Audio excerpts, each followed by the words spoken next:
은혜 밖에 있는 사람들에게는 인생의 위기가 자기를 파괴하는 일이 될 수도 있겠죠. 혹은 하나님께서 하나님 품으로 돌아오라고 부르시는 음성이 될 수 있습니다. 그러나 하나님의 은혜 안에 살아가는 사람들에게 나타나는 삶의 위기는 철저히 하나님의 모략 안에서 허락되는 일입니다. 물론 하나님께서 우리를 경고하실 때가 있지요. 너희 즐거움을 근심으로 웃음을 애통으로 바꿀지어다. 그건 예수님께서 경고하시는 때죠. 그러나 우리 가운데 징계의 모습으로 그 경고의 후속 조치가 따라오든 아니면 내가 주님 앞에 늘 믿음으로 반응하고 있을 때 하나님의 모략 안에서 시험이 찾아오든 어느 것이든 그것이 내 삶 속에 이루어진 그 상황 속에서는 한없는 주님의 사랑과 긍휼과 위로가 내 삶 속에 이미 임하고 있습니다. 은혜 안에 있을 때는 하나님께서 허락하신 시험은요, 그 시험이 임하는 순간 이미 승리가 예정되어서 그것이 시작될 뿐입니다. 풀어질 뿐입니다. 제가 가장 인생을 살면서 고통스러웠던 순간은 그 우리 부목사님, 우리 스승 목사님께 보내었을 때 저의 온전하지 못함이 드러난 순간이었습니다. 그것은 제가 불면증으로 한 달 동안 잠 못 잘 때보다 정서적인 고통은 훨씬 더 중했습니다. 그것이 바로 이제 이루어진 그 날, 그리고 그 다음 주 월요일이었죠. 얼마나 고통이 심했겠어요. 그날 더군다나 자녀들하고 약속을 해서 캐리비안 베이를 가서 하루 종일 수영을 하고 왔거든요. 저는 정서적으로 여력이 조금도 없는 상태에서 아이들하고 수영하고 1층에서 4층까지 왔다 갔다 하면서 힘겹게 놀았던 기억이 선명합니다. 그것을 끝내고 돌아오는 순간에 자동차를 운전하고 있을 때 주님께서 마음속에 하나의 단어를 주시더라고요. 그 단어가 승리였습니다. 그리고 그 승리라는 단어와 함께 한 10초 평강이 임했고요. 또다시 워낙 그때는 제가 두려움과 근심과 싸우는 이 내력이 아직 약했던 때이기 때문에요. 다시 이제 되돌아갔죠. 하지만 주님께서 주신 사인대로 시간이 지났을 때 그 모든 것이 유익한 것으로, 선한 것으로, 복된 것으로 그 사안이 종료가 되었습니다. 그래서 제 안에는 선한 것 외에는 아무것도 남지 않았죠.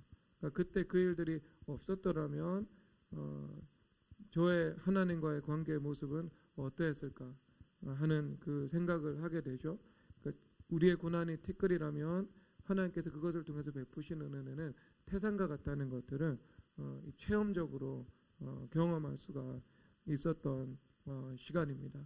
그러니까 이미 하나님께서 은혜 안에 있는 사람들에게 시험이 허락되든 아니면 징계가 닥쳐오든 그 순간부터 주님께서 이루시는 그 승리의 계획에 이미 입안되었고 실행된다는 것을 늘 믿으시기를 주님의 이름으로 축복합니다.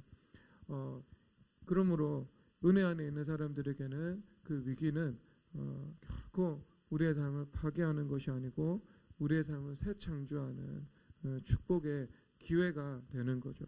오늘 말씀에서 보면 역시 그 위기가 나타나는 모습이 등장하고 있습니다. 세겜성의 거민들을 야곱의 두 아들 시므온과 레위가 학살을 했죠. 하나님께서는 약속을 귀히 여기시는 분이거든요. 야곱 집안의 대표 야곱과 세겜 집안의 대표 하몰의 아버지 그 추장이 서로 약속했습니다. 통혼하기로. 물론 그 약속 자체는요 매우 잘못된 약속이었죠. 그러나 그 잘못된 약속이라 할지라도 배약하지 않고 그것을 지키는 것, 이것이 언약의 하나님의 성품에 반영되는 일인 것입니다.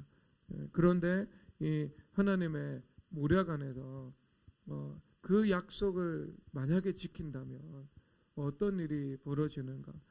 디나가 구원받지 못하게 되죠. 야곱의 후손으로 영생의 복을 받아야 되는데 이 땅에서는 그 하물의 아들 그 추장하고 결혼할 수는 있지만 어느 정도 지도력을 가지고 살아갈 수는 있겠지만 조금만 이 시간이 지나면 가나안 땅에 기근이 찾아오죠. 그리고 기근이 찾아올 때 온 가족들이 애굽 땅으로 이주합니다. 홀로 남겨지게 되고요. 그리고 그 이후에 구원을 과연 받을 수 있을까? 천국에 갈 수 있을까 하는 그 큰 문제에 부닥치게 되는 거죠. 그래서 하나님께서는 하나님의 모략 안에서 더 좋은 것이 디나에게 예비되어 있기 때문에요. 주님께서 그것을 허락하기를 기뻐하지 않으셨던 겁니다. 그러나 하나님께서 하시는 그 방법, 악은 언제나 악을 통해서 주님께서 처리하시거든요. 악인은 이 악인을 통해서 주님께서 심판하시는 그 모습이 성경에 흐르고 있거든요. 그것만 아닙니다. 하나님의 법적 공의를 통해서 심판하시기도 하시고요. 또 악을 통해서 주님께서 행하시기도 하십니다. 이것은 이제 그 일들이었던 것이죠. 그래서 그 시몬과 레위 안에 있는 그 충동성, 분노, 폭력성, 혈기, 이것을 주님께서 활용하시고 허락하신 것이죠. 그래서 세겜거민을 학살하게 되었던 겁니다. 즉 이 일들을 통해서 원수 마귀가 이루려고 했던 계획은 야곱 가문을 이 가나안 전체에서 미움받는 족속이 되게 만들어서 그들을 멸족시키는 것, 이것이 원수 마귀의 의도였습니다. 그러니까 이게 악의 힘이 서로 결집이 되겠죠. 이 사건을 통해서. 그래서 저 언약을 이 깨트린 이 외부에서 들어온 나그네, 저 글러온 돌이 박힌 돌을 빼낸다 이러면서 이 그들의 힘을 결집시켜서 야곱 가문을 공격해서 실제 죽이려고 하는 그런 의도가 원수 마귀들이 분명히 있었을 것입니다. 그리고 그들이 하나님으로부터 제어를 받지 않는다면, 하나님의 언약에 개입되고 있지 않는 상황이라면 분명히 그들이 배후에서 그것을 조정해서 물리적인 이 일들을 본인들이 일으켰을 거예요. 그것이 분명합니다. 그래서 그것에 입각해서 이 우리 야곱께서 현실적인 판단을 내리고 있거든요. 이 34장 30절에서 보면은 악취를 내게 하였다. 이게 사실이죠. 예수님 믿는 사람들이 악취가 나게 된 그 사건입니다. 그래서 여기서 나는 수가 적은즉 그들이 모여 나를 치고 나를 죽이리니 그러면 나와 내 집이 멸망하리라. 이것은 지극히도 현실적이고 예측 가능한 판단이었습니다. 야곱이 경험이 없는 것도 아니잖아요. 벌써 지금 100세 가까이 되어가고 있는데, 그러면 이 어떤 세상의 이치상 내가 수가 적고 그들은 수가 많고, 그러니까 법적인 열세 상황이고 물적인 열세 상황인 거죠. 그런 상황 속에서 내가 이 정당성까지도 잃어버린 상황이에요. 그러니까 무엇 하나 내가 주장할 수 있는 것들이 없습니다. 내 권위를 주장할 수 있는 것이 하나도 없는 거예요. 지금 도덕적 권위도 없고요. 그 다음에 숫자적으로도 열세고요. 또 뭐 법적으로도요. 뭐 내가 지금 강구할 수 있는 이 수단이 없는 거예요. 지금 지금 사면초가죠. 물리적으로 내가 할 수 있는 일이 아무것도 없는 상황인 것입니다. 그래서 그런 현실적인 판단을 하다 보면 그 현실에 입각해서 두려움이 증폭되겠죠. 그것에 틈을 타고 원수 마귀의 두려움과 공포가 폭풍처럼 밀려들겠죠. 지금 다리가 벌벌 떨리고 있는 그 상황인 거예요. 마음이 밀랍같이 녹아버린 상황이에요. 그래서 그가 이야기를 하는 겁니다.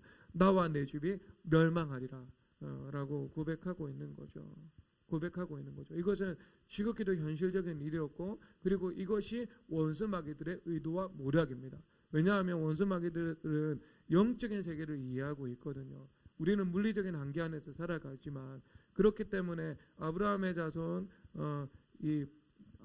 자손인 야곱의 그 집에서 메시아가 나올 것이고 여자의 후손이 나올 것이라는 사실은 모든 원수 마귀들이 다 알고 있는 사실이었습니다. 어떻게든 저 집을 무너뜨리는 것, 멸망시키는 것, 그리고 이 역사에서 사라지게 만드는 것, 이것이 그들의 계획이죠.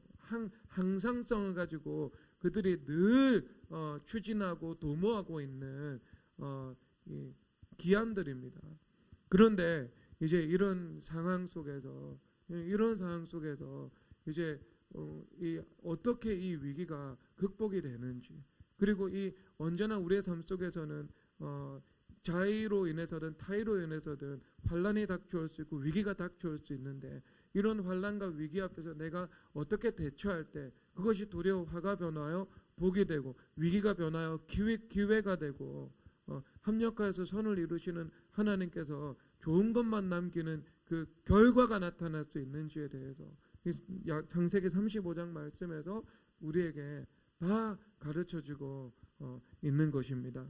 그래서 이 말씀을 통해서 여러분들이 평생에 어떤 위기도 어떤 환란도 두려워하지 마시고 내가 강하고 담대한 마음으로 그것을 극복할 수 있다는 그 믿음을 가지시고 이것을 우리 인생에 늘 이 고난에 대해서, 시험에 대해서 내가 붙잡는 이 계명으로 삼으시기를 주님의 이름으로 축복합니다.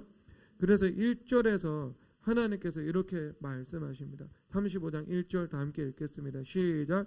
하나님이 야곱에게 이르시되 일어나 베델로 올라가서 거기 거주하며 내가 내 형 에서의 낯을 피하여 도망가던 때에 내게 나타났던 하나님께 거기서 제단을 쌓으라 하신지라. 아멘.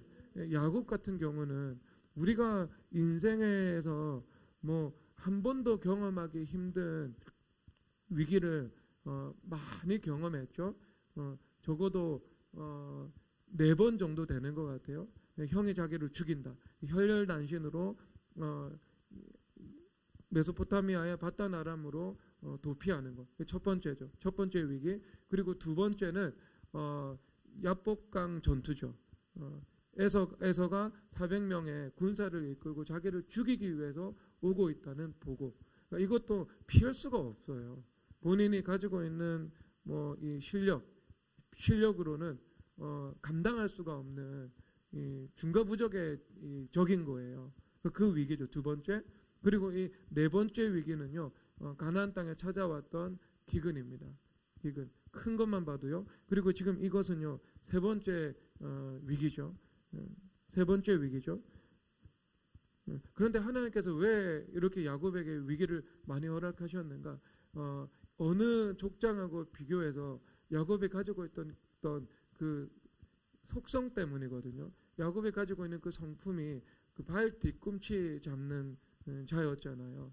언제나 이 발 뒤꿈치 잡는 자, 이것은 아주 부정적인 의미에서 말한다면 그 수단과 방법을 가리지 않고 무언가 쟁취하는 인생을 살아왔다는 것이죠. 이것을 조금만 긍정적으로 표현을 한다면 긍정적인 면도 다분히 있으니까 이게 이 성취 지향적인 이 기질을 가지고 있었던 겁니다. 근데 이것을 이 기질 자체를요, 주님께서는 이 부정적인 면도 있고 긍정적인 면도 있지만 그 죄악된 면을 주님께서 해결하기 원하시지만 그가 가지고 있는 그 기질 자체는요, 주님께서 굉장히 귀히 여기시고 그리고 그것을 바로잡으셔서 주님께서 이스라엘 백성 전체의 그 속성으로 삼으려고 하시죠.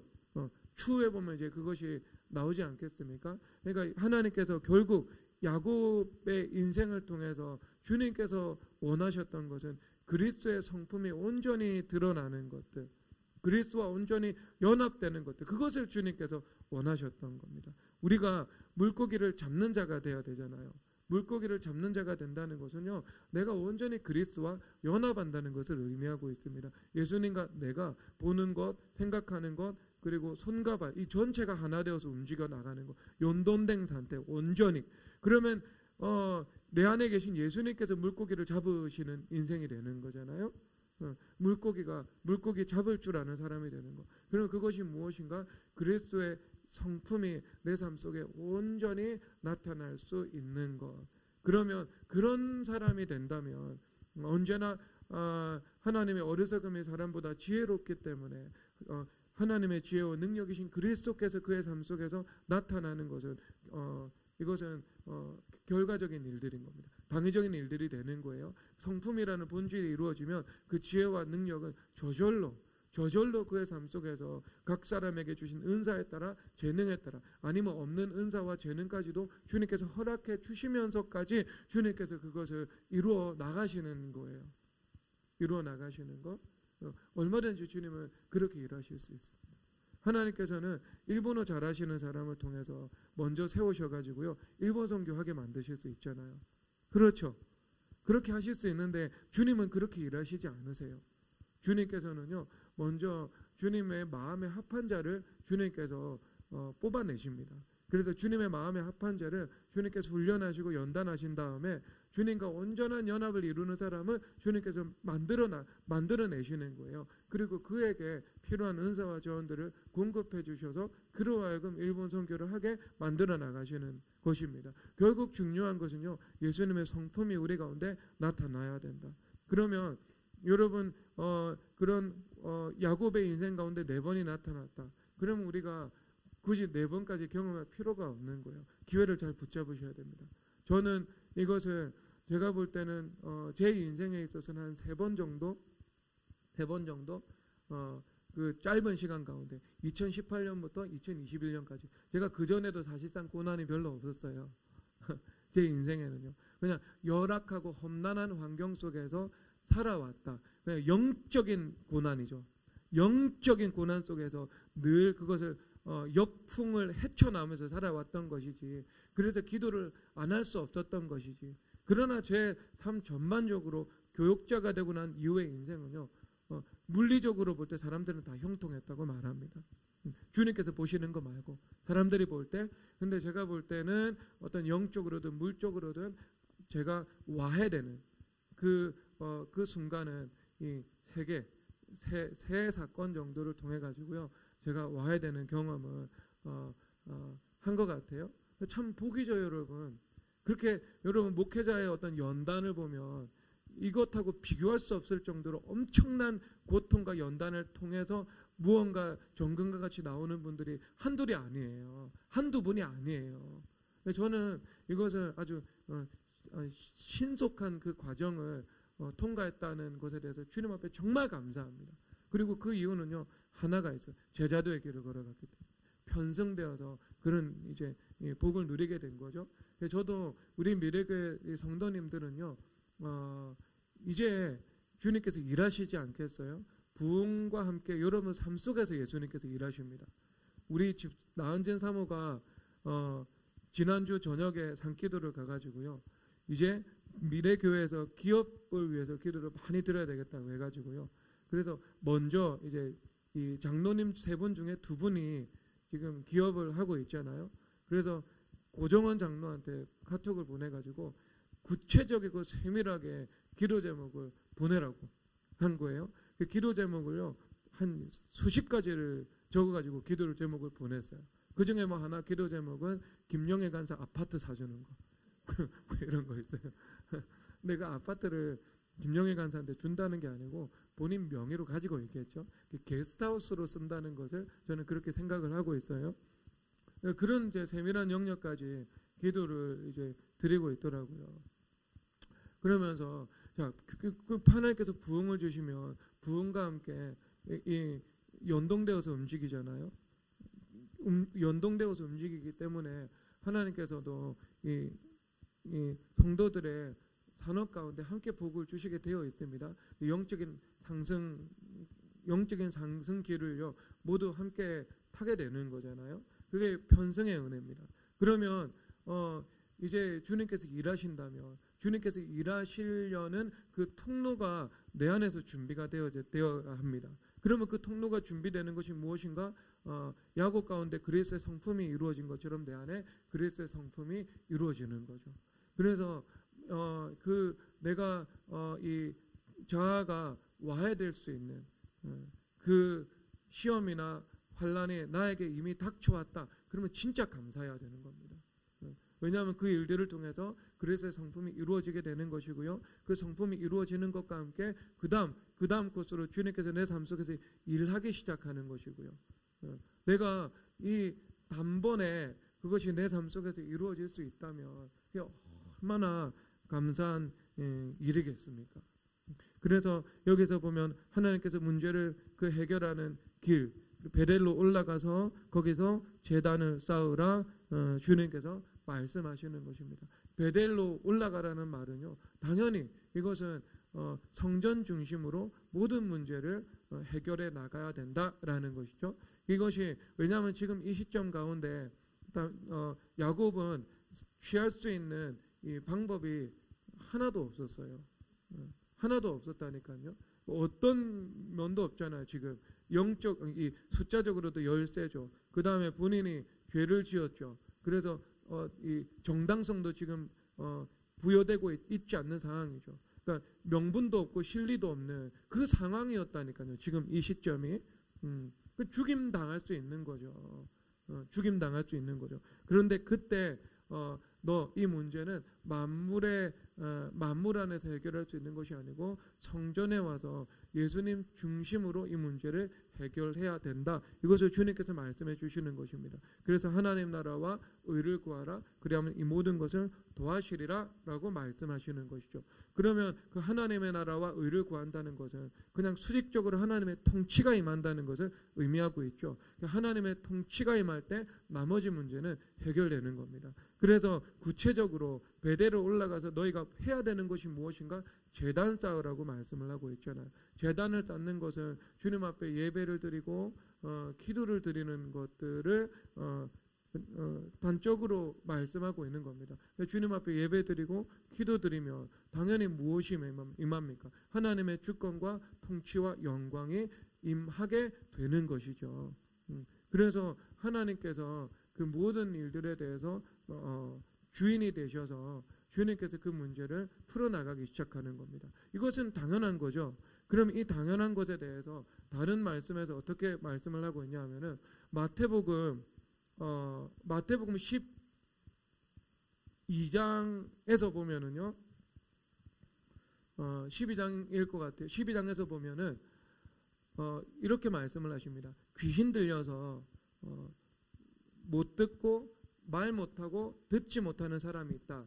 이런 나오거든요. 예수님께서 원수 마귀를 쫓아내시면서 듣지 못하고 말하지 못하는 사람은 치유하십니다. 그럼 듣지 못하고 말하지 못한다는 것은요, 물리적인 관점에서 볼 때 이 언어의 중추, 그 다음에 청각의 중추, 이것이 훼손되어 있다는 것이죠. 유전적으로든 후천적으로든.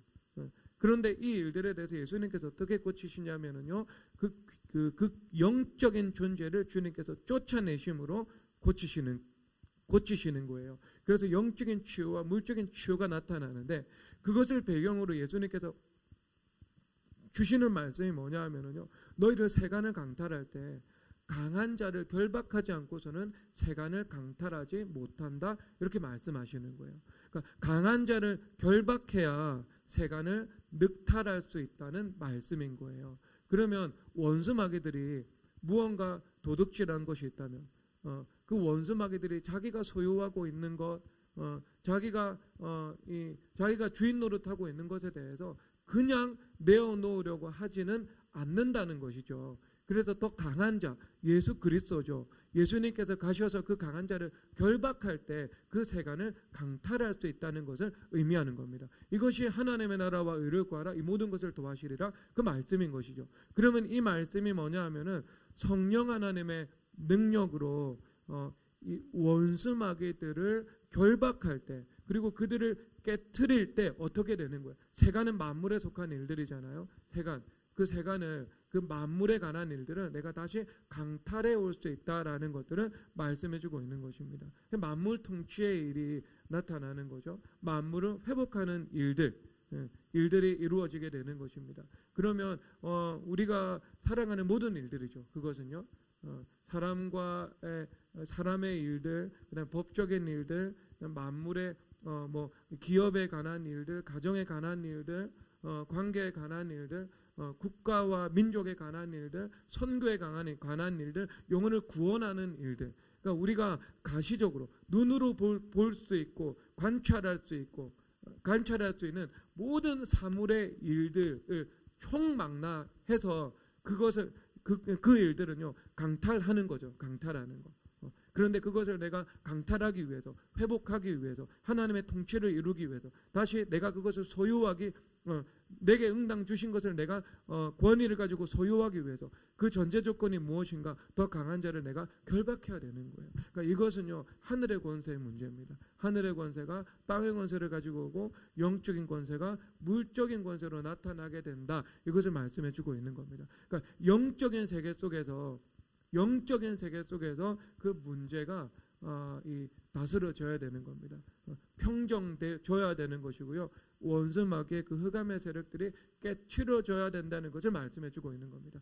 그런데 여러분 이것은 단순히 영적인 효과만 가지고 있는 것은 아니죠. 영적인 것이 물적인 것을 언제나 또 다스립니다. 높은 차원에서 낮은 차원을 다스리기 때문에요. 그래서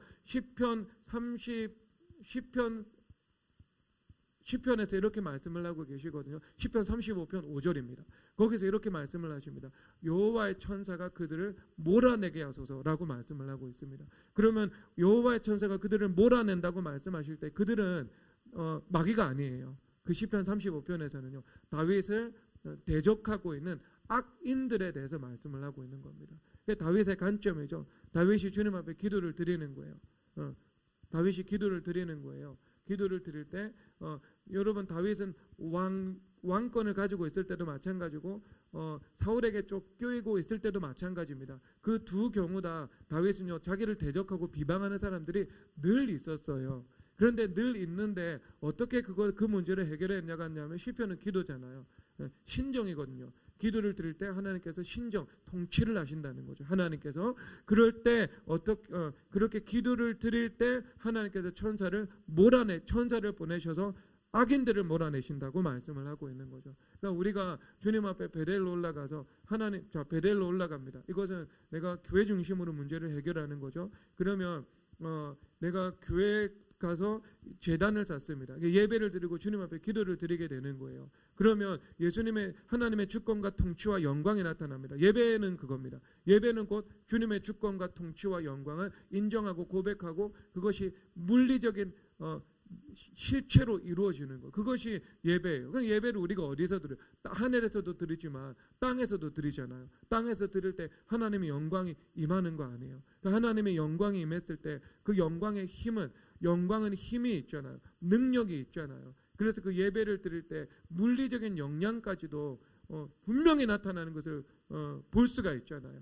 예배 드려지는 곳에 하나님의 은혜가 임하고 화목이 임하고 자녀들이 변화가 되고 기업 가운데 하나님께서 그 문제를 해결해 주시는 역사가 나타나고 그런 일들이 나타나잖아요. 그러면 예배를 드린다는 것은 결국 예수 그리스도께서 주인이 되시는 거고 그 주인 되신 예수님과 함께 내가 그분의 몸인 교회가 되는 거예요. 그래서 성전 중심으로 문제를 해결해 나간다는 것은 결국 내 삶 속에서 무엇이 이루어지는가? 교회 중심이 이루어지는 것을 말씀해 주고 있습니다. 그러니까 교회 중심이 이루어지죠.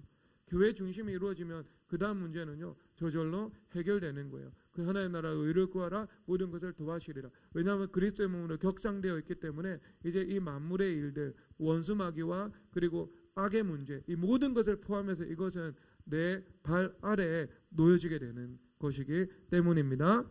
그렇게 이제 여기서 이제 문제 해결은요 이미 시작된 것이죠. 이미 여기서 승리가 이루어진 것입니다. 그 다음에 이제 이 태도가 또 중요하죠. 2절을 다 함께 읽도록 하겠습니다. 시작. 야곱이 이에 자기 집안 사람과 자기와 함께한 모든 자에게 이르되 너희 중에 있는 이방 신상들을 버리고 자신을 정결하게 하고 너희들의 의복을 바꾸어 입으라. 아멘. 자, 여러분 여기서 야곱의 태도가 이 야곱의 태도를 한번 보세요. 야곱이 사실상 이 직접만 하더라도요 정신을 못 차리는 상태였어요. 야곱의 딸 디나가 이 불의한 일들을 당했습니다. 그리고 그 이후에 야곱의 대처가 기민하지 않아요. 그냥 가만히 앉아 여기 성경에서 보면은요 잠잠하였더라라고 표현하고 있습니다. 돌아오기까지. 그러니까 뭔가 이 가장으로서 어떤 움직임이 없었어요. 디나를 위로하는 것도 없었고 표면적으로 그다음에 이 자녀들을 찾는 것도 없었고 아니면 기도하는 것도 없었고 여기서 잠잠했더라는 것은 영적으로든 물적으로든 어떤 액션을 행하지 않고 그냥 수동적으로 가만히 있었더라.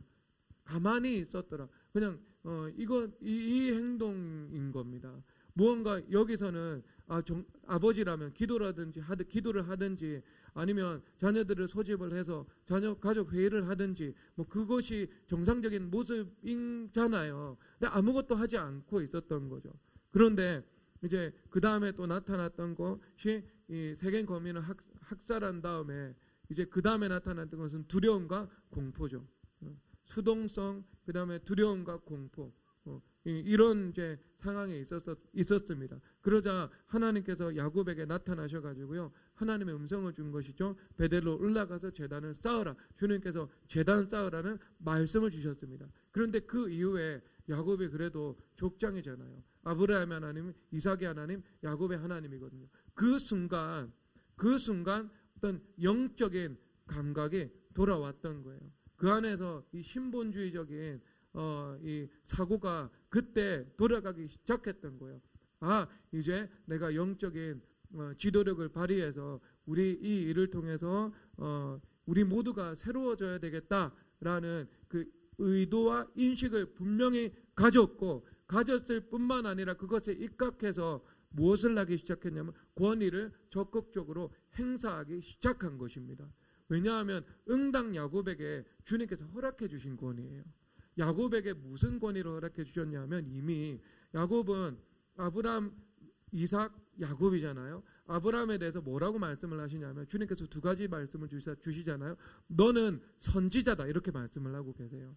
그래서 네가 기도해야 아비멜렉과 그의 모든 집안 사람들이 닫힌 태문이 열리고 그 질병이 치유가 된다. 이렇게 말씀을 하고 있는 겁니다. 그러니까 그 선지자적인 그 선지자다라고 말씀을 하시죠. 그 다음에 창세기에서 보면은 그 헷 사람들, 가나안에 있는 그 거민들이요, 아브라함에 대해서 당신은 하나님께서 우리 가운데 세우신 지도자다 이렇게 말씀을 하고 있는 겁니다. 즉 야곱은 아브라함의 후손으로서 가지고 있는 것이 왕이요, 제사장이요, 그리고 선지자로서 분명히 이 하나님께서 그 권위를 행사할 수 있도록 그 자녀된 권세를 주님께서 허락해 주신 거예요. 그러니까 이 상황이나 이 영역을 다스릴 수 있었던 겁니다. 분명히요. 그런데 야곱이 그 권위를 행사하지 않았고 그리고 그 권위에 대한 자각도 없이 계속해서 지금 당하고 있었던 거죠. 가정 가운데 우상숭배가 들어왔는데 그 우상숭배에 대해서 내가 권위를 행사하지도 않았고 정당한 권위. 그 다음에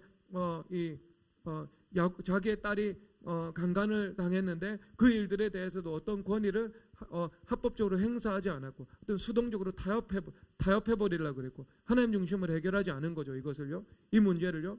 그리고 어떤 두려움과 공포가 왔는데 그 두려움과 공포에 대해서도 무언가 본인이 기도를 해가지고 다스리려고 하지도 않고 있었던 것이지요. 모든 영적으로도 다스리지 않았고 물적인 자기의 영역도 다스리지 않았고 자기가 정복해야 되는 가나안 땅도 다스리지 않았고 권위를 행사하지 않고 있었던 겁니다. 그런데 하나님의 음성이 딱 오자마자 그때부터 무엇을 하기 시작했는가? 자각한 거죠. 하나님께서 내게 주신 것이 무엇인지, 내게 허락한 권위가 무엇인지 자각을 하기 시작한 것이죠. 그래서 본인의 이 모든 그 권위를 그때부터 행사하고 활용을 해가지고요, 세워나가기 시작했던 겁니다. 여러분, 권위는요, 권위가 세우는 거예요. 권위가 세우는 거예요.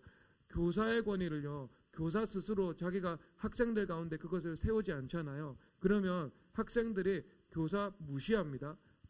그리고 학생들이 그것을 세워주는 것이 아니에요.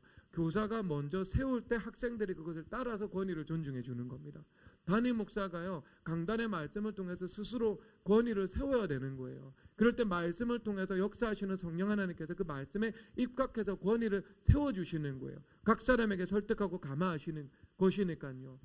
내 삶에 줄로 재어준 구역, 하나님께서 내게 허락해 주신 영역이잖아요. 그렇죠? 내게 허락해 주신 기업이잖아요. 다른 사람에게 주신 것이 아니거든요. 그랜트는 고정원 장로에게, 스파이시빌리지는 누구에게? 형려 장로님에게, 이노트리는 김병건 집사님에게 각자에게 허락해 주신 영역이잖아요. 그러면 그 권위는요, 내가 세워야 되는 겁니다.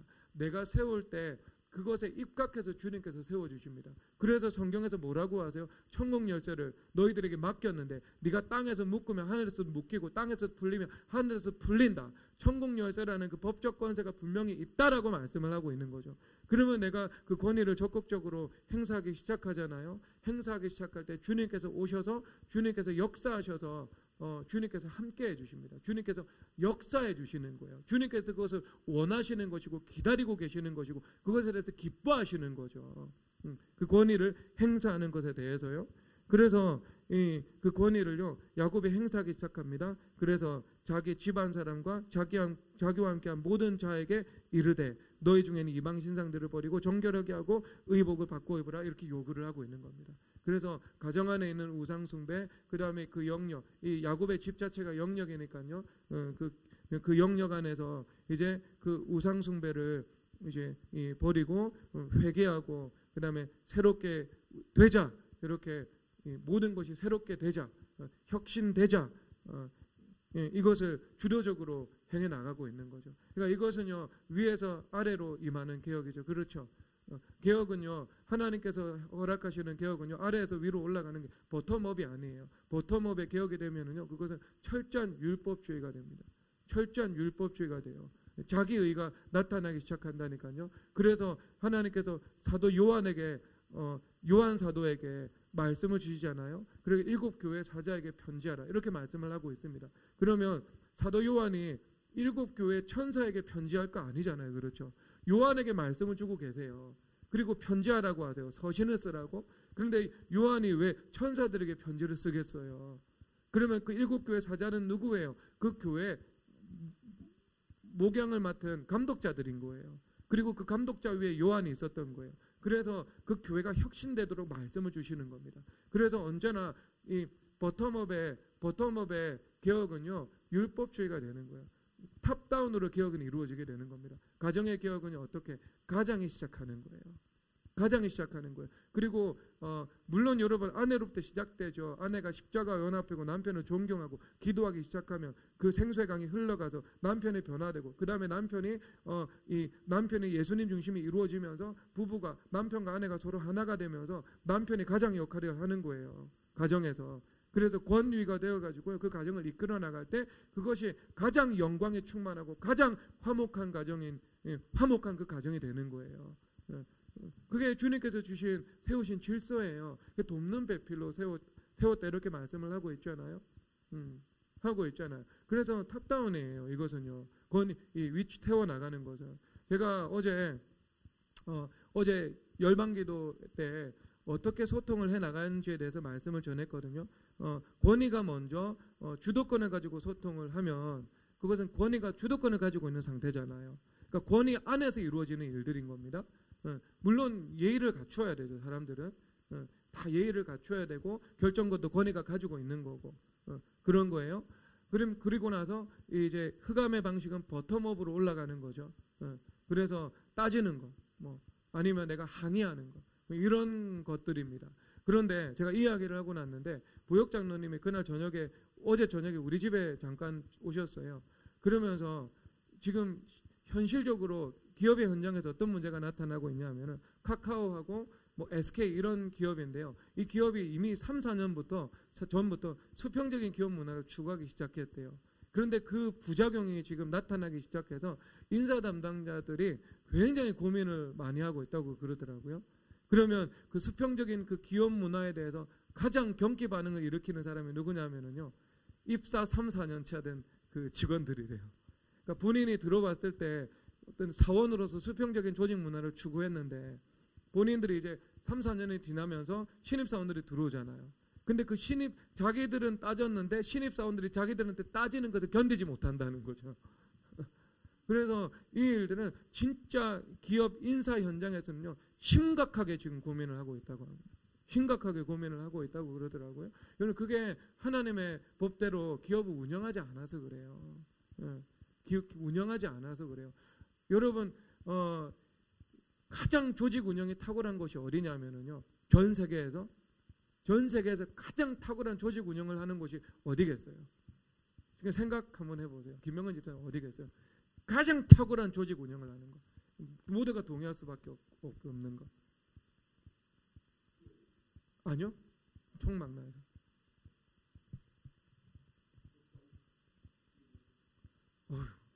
지금 집사님이 영성이 고양되신 것 같아요. 이게 단번에 나올지 제가 몰랐네. 여러분, 미군이라고 생각하셨어요? 제가 이 질문할 때 미군이에요. 왜냐하면 이것은 사람의 생명의 문제와 직결되어 있거든요. 조직 운영 한번 잘못하잖아요. 그러면 수만 명이 죽을 수 있는 문제예요. 그냥 뭐 기업이 부도나거나 뭐 실직을 하거나 뭐 건강을 잃거나 하는 문제가 아니고요. 수십만의 생명이 죽을 수 있는 문제고요. 실제 수십만 명의 생명을 잃어버리는 그 전쟁을 늘 역사 속에서 쉼 없이 반복해 나가면서 조직 운영이 이루어졌습니다. 그러면 여러분, 이 미국 군대에도 척추가 부사관이거든요. 부사관. 그런데 그 부사관들을 교육할 때요, 두 가지를 교육하는데 이제 당연히 이 국가에 대한 충성, 이것들을 교육을 하잖아요. 그러니까 사관과 부사관 교육에 딱 하나의 다른 점이 있습니다. 하나가 다른 점이 있는데요, 둘 다 어떤 국가에 대한 책임, 국가에 대한 충성, 희생, 헌신, 이것을 둘 다 가르쳐요. 그런데 부사관들에게는 하나를 더 가르치는데, 그게 뭐냐 하면은 상관의 명령에 절대 복종하는 걸 가르칩니다. 왜냐하면 여러분, 이 영화를 보지는 마세요. 사관과 신사라는 영화를 보면 그 해리슨 포드가 나오거든요. 이 사람이 이 장교 훈련을 받아요. 그런데 그 교관이 흑인인데 부사관입니다. 매우 절도 있고 또 명예를 중요시하고 빈틈이 없고 완벽주의적인 교관이에요. 그래서 수많은 장교 후보생들이 탈락을 해요. 얼마나 혹독하게 훈련을 시켰으면. 이를 갈고 전부 다 그 훈련을 통과를 하죠. 근데 해리슨 포드가 장교를 임관한 다음에요, 처음에 찾아가는 사람이 그 부사관입니다. 그 부사관한테 가가지고요, 경례 받아요. 첫 번째 경례를 그 교관에게 받습니다. 그리고 이 미군의 전통에 따라서 돈을 주더라고요. 그게 그 아름다운 전통이래요. 그래서 부사관이 군 경력 30년이 된 베테랑인데 이제 갓 임관한 아무것도 모르는 초급 장교한테 정말 대통령, 국가 원수, 최고 사령관에게 경례하듯이 절도 있게 경례를 하더라고요. 여러분, 이것이 위치와 질서예요. 전쟁을 하다 보니까 위치와 질서가 무너지면 다 죽는다는 것을 깨달은 거예요. 그래서 그 위치와 질서를 세우는, 권위를 세우는 거예요. 생가사회 현장에서 늘 그들은 활동을 하다 보니까요. 여러분, 이게 하나님께서 만들어 놓으신 법적인 질서라니까요. 그래서 성경에서 사탄도 서로 분쟁하지 않는다고. 사탄의 나라가 서로 분쟁하면 그 나라가 어떻게 서겠냐고. 스스로 분쟁하는 집도 서지 못하고, 나라도 서지 못하고, 군대도 서지 못하고, 교회도 서지 못하고, 사탄 조직도 서지 못해요.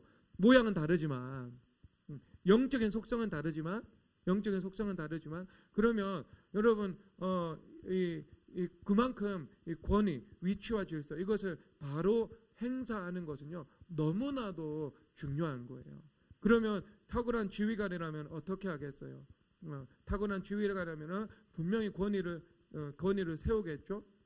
권위를 세우겠죠. 적극적으로 그 권위를 세우면서 권위 편에서 주도적으로 먼저 사랑하고, 그 다음에 섬기고, 그 다음에 소통도 하고, 그렇게 이제 일들을 해 나갈 겁니다. 그러면 여러분들이 그렇게 고민을 하잖아요. 그러다가 내가 독재를 하면 어떡하냐고, 파쇼가 되면 어떡하냐고. 여러분, 독재와 아니면 권위, 바른 권위, 이 둘은요, 나타나는 질서는 똑같을 수 있는데요. 영적인 속성은요, 흙과 백처럼 다르죠.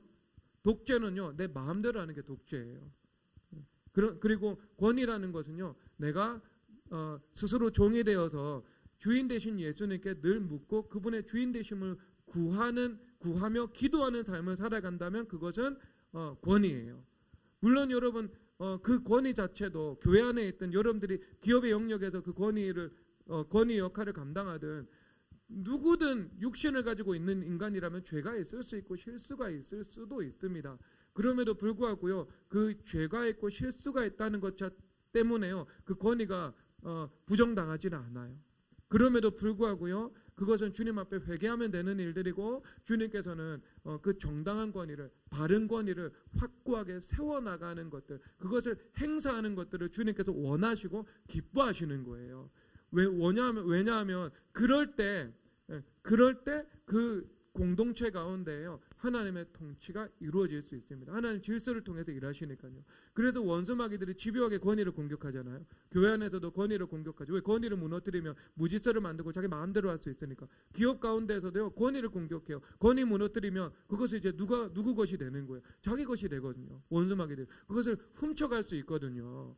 그러니까 권위를 공격하는 거죠. 그렇다고 해가지고요, 내가 스스로 이 권위를 내가 위축돼서, 아니면 내가 위축돼서, 아니면 이 명분이 잃어버렸다고 해가지고요, 내가 행사하지 못하는 것은 하나님의 뜻이 아닙니다. 지금 야곱은 권위를 행사하고 있다니까요. 명분도 없고 실리도 없고 아무것도 없었어요. 숫자도 13고요. 영적인 것 말고는요, 이것을 뒤집을 수 있는 수단이 아무것도 없었어요. 그럼에도 불구하고 주님께서 어떻게 해주세요? 뒤집어 주시잖아요.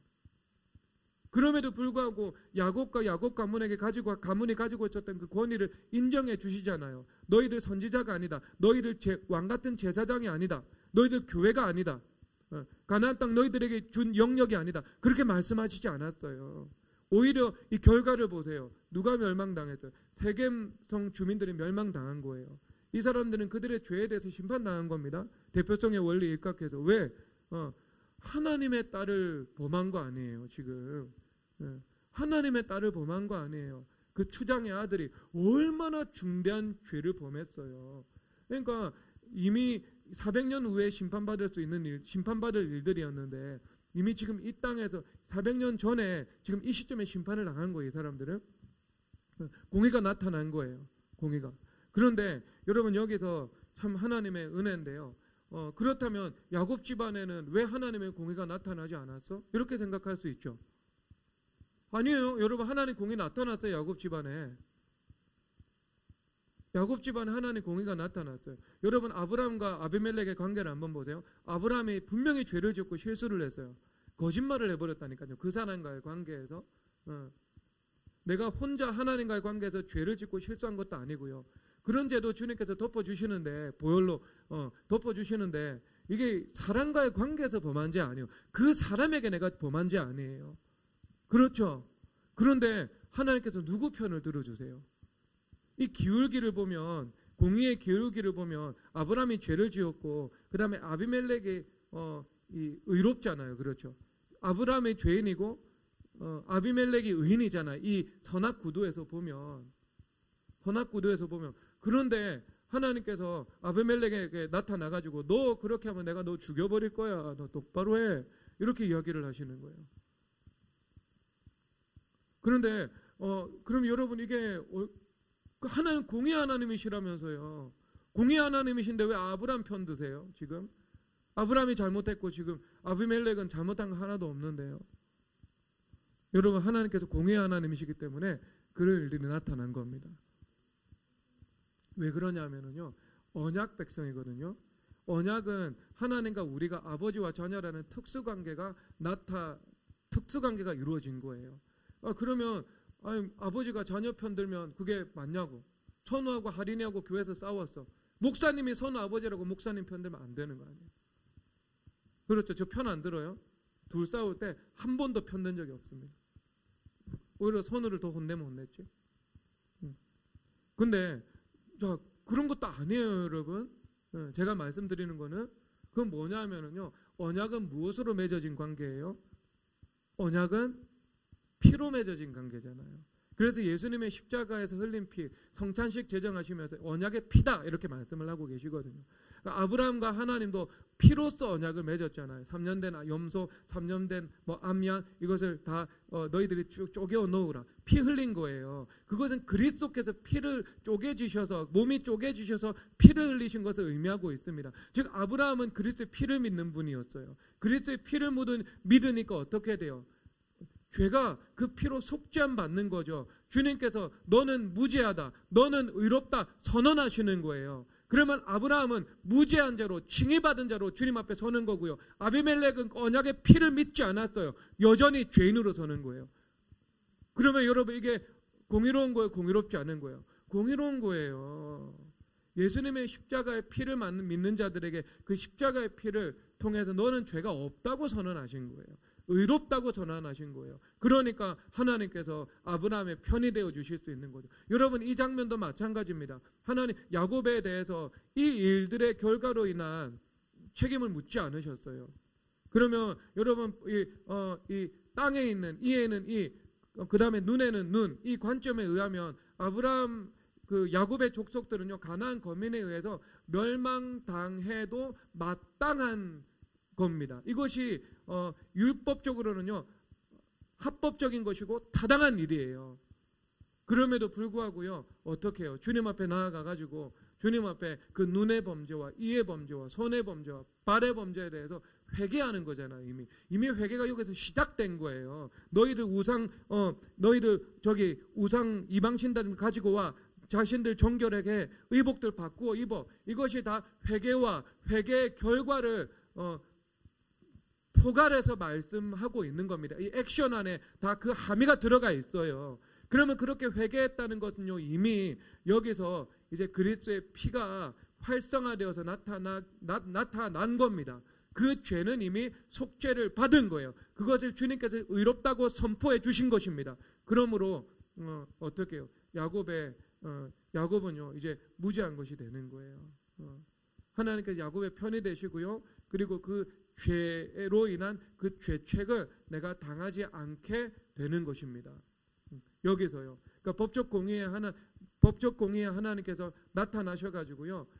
이 율법의 완성으로 예수님께서 십자가에서 흘리신 피로 주님께서 감싸 안아 주신 거예요. 그러니까 더 이상 누가 권위를 주장할 수 없어요. 원수마귀가 권위를 주장할 수 없게 됩니다. 그러면 원수마귀가 그 권위를 주장하면서 그 죄나 실수를 통해서 영향력을 행사해야 되는데 그 영향력을 행사할 수 있는 이 법적인 통로가 다 차단이 되어 버리는 거예요. 그러니까 어떻게 원수마귀들이 자기 휘하의 군대를 끌어모을 수 있어요? 없어요? 못 모으는 거죠, 여러분. 사울은이 오르크를 끌어모아야 되는데 반지의 제왕에서 그것을 지금 끌어모을 수 있는 그 통로가 차단된 거예요. 절대 반지가 없어진 거예요, 지금. 회개한 거예요, 지금 회개한 거. 회개해서 원수마귀의 기반이 소멸된 것입니다. 그래서 골로새서에서 말씀을 하고 있잖아요. 저들은 무력하여 드러내어 구경거리를 삼으셨다. 십자가를 통해서 원수마귀들의 권위를 무력화한 것입니다. 그리고 그들을 드러낸 것이고요. 그들을 구경거리로 삼으신 거예요. 그러니까 십자가에 달린 것은요. 이 십자가를 통해 가지고요. 원수마귀들이 사형 선고를 받은 것을 말씀해 주고 있는 것입니다. 여러분 이것이 회개의 놀라운 은혜인 것입니다. 여기서 시작된 거예요. 여기 시작된 거예요. 그래서 여러분 그 회개에 입각해 가지고요. 그리스도께서 나의 모든 죄와 실수를 주님께서 십자가의 피로 해결해 주셨다는 그 믿음에 근거해 가지고요. 이제 내가 무엇을 하는가? 적극적으로 주님께서 주신 그 권위를 행사하는 것입니다. 그래서 그 권위 행사의 대상은요. 첫 번째로 강한 자라고 말하는 원수마귀인 거예요. 원수마귀에 대해서 권위를 행사하는 것이고요. 그리고 두 번째는요. 악인에 대해서 권위를 적극적으로 행사하는 것입니다. 그래서 주님의 천사가 그들을 몰아내는 것이죠. 근데 여러분 이것이 잠언 어딘가에서 나옵니다. 잠언 25장인 것 같아요. 25장 에서 보면은 뭐라고 말해? 왕 앞에서 악한 자를 제하라. 그리하면 그의 왕위가 의로 말미암아 굳건하게 설 수 있을 것이다. 이렇게 말씀을 하고 있어요. 그러면 이 말씀이 뭐예요? 하나님 말씀은 우리 가운데 예수님을 사랑하고 영혼들을 사랑하면서 살아가야 된다. 그럴 때 기도가 내 품으로 돌아온다 말씀을 하고 있어요. 영적인 거예요. 우리는 늘 그런 영적인 태도를 가지고 살아가야 돼요. 그런데 우리가 율법화의 일들을 행해 나가면서 주님께서 이 땅 가운데 악인이 있다는 것들을 알고 계십니다. 그래서 율법의 수평적인 말씀을 통해서 그 반대편에서 악인에 대해서 때로는 대처할 것을 주님께서 말씀해주고 있는 거예요. 그래서 뭐라고 말씀을 하는가? 왕 앞에서 악한 자를 제하라, 이렇게 말씀을 하고 있는 겁니다. 제해야 되는 거예요. 악인들을 제해야 되는 거예요. 그래야지 거룩한 것이 되어가지고요, 주님께서 우리를 사용할 수 있는 겁니다. 내 편에서는 내 안에 있는 악을 제하는 것이고요, 내 영역 가운데는 내 영역 안에 있는 그 악인들을 뱀과 같은 지혜를 구해서 성령 하나님과 말씀과 주님의 인도하심을 따라서 그것을 제해 나가는 겁니다. 그럴 때 이 거룩한 그릇이 되어가지고요, 주님께서 쓰실 수 있는 그 준비가 이루어지는 것이죠. 그것을 행하는 것이 누군가, 그러니까 내가 스스로 그 권위를 주님 앞에 기도를 드리면서 세울 때 주님께서 함께 하시고 역사하셔서 하늘에서 그 일을 이루어 주시는 것입니다.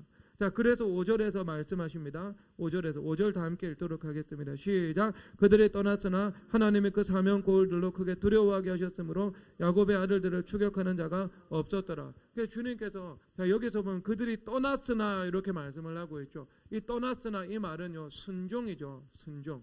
순종입니다. 그 순종할 때 언제나 성령 하나님의 능력이 나타나요. 그래서 예수님께서 손 마른 사람을 가운데 세우고요, 내 손을 내밀라, 이렇게 말씀을 하고 있는 거예요. 그럴 때 그 말씀을 듣고 내가 순종해서 내밀 때 진짜 이 손 마른 손이요, 치유가 되어버린 거예요. 성령 하나님의 영향력이 그곳 가운데 행사가 된 것이죠. 그렇죠. 그러면 손 마른 사람이라는 것들은 무엇이겠어요? 뭐 내가 하나님 앞에 무언가를 감당해야 되는데 감당할 능력이 없는 상태, 내가 무언가를 감당해야 되는데 감당할 지혜가 없는 상태, 내가 무언가를 감당해야 되는데 감당할 권위가 없는 상태, 뭐 이것이 다 손 마른 상태라고 볼 수 있는 거잖아요. 어떤 방식으로든 내가 영적으로든 물적으로든 그것을 해나갈 수 있는 실력이 없는 상태, 혹은 근거가 없는 상태인 거죠. 그런데 주님의 말씀에 순종하여서 내가 손을 드니까 그 순종에 입각해서 성령 하나님의 영향력이 나가서 주님께서 손을 들 수 있는 은혜를 허락해 주신 겁니다. 이것이 그들이 떠났으나의 의미입니다. 그래서 그들이 떠났으나, 그렇죠. 떠났으나 순종한 거예요. 주님께서 떠나라고 베델로 올라가라고 말씀하신 거예요. 제단을 쌓으라고 말씀하신 거예요. 그래서 베델로 올라가는 순간, 제단을 쌓기 시작하는 바로 그 순간 주님의 영향력이 나타나가지고요, 최종적으로 주님께서 이것은 마무리하시는 거예요. 그래서 그들이 떠났으나 하나님이 그 사면도울로 크게 두려워하게 하셨으므로, 원수 마귀들의 군대가 두려움과 공포를 가지고 나에게 왔는데요, 천사들이 그들을 몰아내고 성령 하나님께서 그들을 초토화시켰을 뿐만 아니라 하나님께서 그 두려움을, 그 사면 고울들에게 하나님께서 그 두려움을 되돌려 주었던 것이죠. 그래서 영적인 지위와 위치가 원상 회복된 것이지요. 이 영적인 권위가 물적인 권위로서, 하늘의 권세가 땅의 권세로서, 영적인 권세가 물적 권세로서 나타난 거예요. 그래서 그들이 어떤 물리적인 행동을 하지 못하도록 제압이 되어버린 상황인 거예요. 오히려 그들이 벌벌 떨면서 이 야곱 가문에 대해서 두려워하게 되는 이 상식을 초월하는 일들이 벌어지게 되는 거죠. 많이 10을 두려워하게 되는 일들이 벌어지게 된 거예요, 여러분. 얼마나 여러분 이게 하나님의 은혜가 기가 막혀요. 많이 10을 두려워하게 되는 거잖아요. 대가소를 두려워하게 되는 일들인 거예요. 주님께서 그렇게 되돌려 주셨던 것입니다. 문제를 주님께서 해결해 주셨죠. 그래서 9절입니다, 여러분. 9절을 다 함께 읽겠습니다. 시작. 야곱이 밧단 아람에서 돌아오매 하나님이 다시 야곱에게 나타나사 그에게 복을 주시고, 아멘. 여러분, 이게 하나님의 얼마나 크신 은혜입니까? 야곱이 밧단 아람에서 돌아온 지는 이미 10년이 지났어요. 메소포타미아에서 야복강을 건너서 가나안 땅에 들어왔습니다. 그런데 세겜 땅에서 정착을 한 거예요. 주님 앞에 묻지 않은 거죠. 주님은 어디로 오기를 원하셨어요? 베델로 오기를 원하셨던 거예요. 왜냐하면 야곱이 내가 하나님께서 복을 주시고 함께 해주시고 지켜주시면 내가 베델로 올라가서 거기서 하나님의 집을 내가 세울 것입니다. 거기서 예배를 드리고 내가 11조를 드릴 것입니다. 그렇게 주님 앞에 말씀을 드린 거예요. 그런데 그 약속을 이행하지 않고 있었던 거죠. 주님께서는 어디에서 기다리고 계신 거예요? 지금 베델에서 그 하나님의 집에서 기다리고 계신 거예요. 무엇을 주기 위해서? 복을 주기 위해서요. 복을 주기 위해서. 그래서 이것은 야곱이 밧다라람으로 돌아오매라고 지금 이 시점에 말씀을 하고 계시는 것은 베델로 돌아와야 하나님의 집으로 돌아와야 예루살렘으로 돌아와야 진정으로 돌아온 것이다라는 것을 말씀해 주고 있는 것입니다. 이것은 우리가 결국 교회로 돌아오는 것을 말씀해 주고 있는 것이죠. 이것에 의거해서 유대인들은 성전 중심의 삶을 살아갔잖아요. 전쟁에 출전할 때도 성전에 가서 이 제사를 드리고 출전하고 전쟁에 출전해서 승리하고 난 다음에도 다시 돌아와서 성전에서 주님 앞에 영광을 올려드리고, 그래서 성전이 그의 삶의 알파와 오메가, 알파와 오메가 그 중심에 있었던 것입니다. 그래서 내가 영적으로, 물리적인 위치는 교회 안에 여러분들이 다 있잖아요. 근데 내가 영적으로 교회 중심이라는 그 위치와 질서로 주님 앞에 돌아오는 것을 말씀해 주고 있는 것입니다. 그렇게 돌아올 때 주님께서 진정으로 돌아왔다고 말씀해 주는 것이죠. 그리고 그것과 함께 주님께서 다시 야곱에게 나타나셔서 뭐라고 복을 주신다, 이렇게 말씀하고 계시는 겁니다. 하나님께서 말씀을 주시고 그 말씀을 통해서 주님께서 복을 그 삶 속에서 허락해 주시는 것입니다. 그리고 나서 이제 이것은 하나님께서 이제 교회 중심의 확고한 위치가 내 삶 속에 영적으로 이루어질 때 주님께서 내 삶 속에 복을 실제로 베푸시는 것을 말씀해 주고 있는 것입니다. 주님께서 복이 있으라, 빛이 있으라 하시면 실제 빛이 있는 거죠. 그럼 주님께서 복이 있으라 그렇게 말씀하셨습니다. 그러면 실제 그 복이 나타나게 되는 것입니다. 실제 그 삶 속에서 복을 주신 것이지요. 그래서 여러분들이 죄를 통해서든 실수를 통해서든 어떤 방식을 통해서든 여러분들이 교회 머리 대신 예수님을 만납니다. 그 만나면은요, 주님께서 그 만남을 통해 가지고 여러분들에게 복을 허락해 주시는 것입니다. 그래서 얼마나 이것이 하나님의 크신 은혜이면서 자비인지 모르죠. 예수님 믿는 것이 얼마나 이 복된 일인 줄 모릅니다. 심지어는 죄나 실수 이런 일들을 통해서도 하나님께서 우리 가운데 이 좋은 것을 남겨주시는 것이지요. 내가 환난을 겪은 이후에는 주님께서 나에게 좋은 것을 주십니다. 여러분, 선물을 주세요. 그런데 그게 내가 그냥 강하고 담대한 마음으로 하나님 중심의 사역을 감당해 나가면서 그리스도를 위한 고난을 받아도 주님께서 상을 주시는데 이게 어찌 보면 내가 죄를 짓고 내가 실수를 한 거잖아요. 그렇죠? 내 편에서 이 태생적인 오류를 만들어낸 거거든요. 그런데 그 일들에 대해서 주님 앞에 회개해서 주님을 만났는데 주님께서는 어떻게 하신다고요? 복을 주신다고요. 이런 은혜가 어디 있어요? 그래서 여러분 고난 이후에는요, 좋은 것을 주님 주십니다. 고난 가운데 여러분들이 기도하기만 한다면, 고난 가운데 여러분들이 언약의 피를 의지해서 회개하기만 한다면, 고난 가운데 베델로 올라가서 제단을 쌓기만 한다면, 그래서 고난이 있고 기도가 있으면은요, 그 다음번에는요 복이 옵니다. 복이 옵니다. 30배, 60배, 100배, 모알로 그 복이 나타납니다.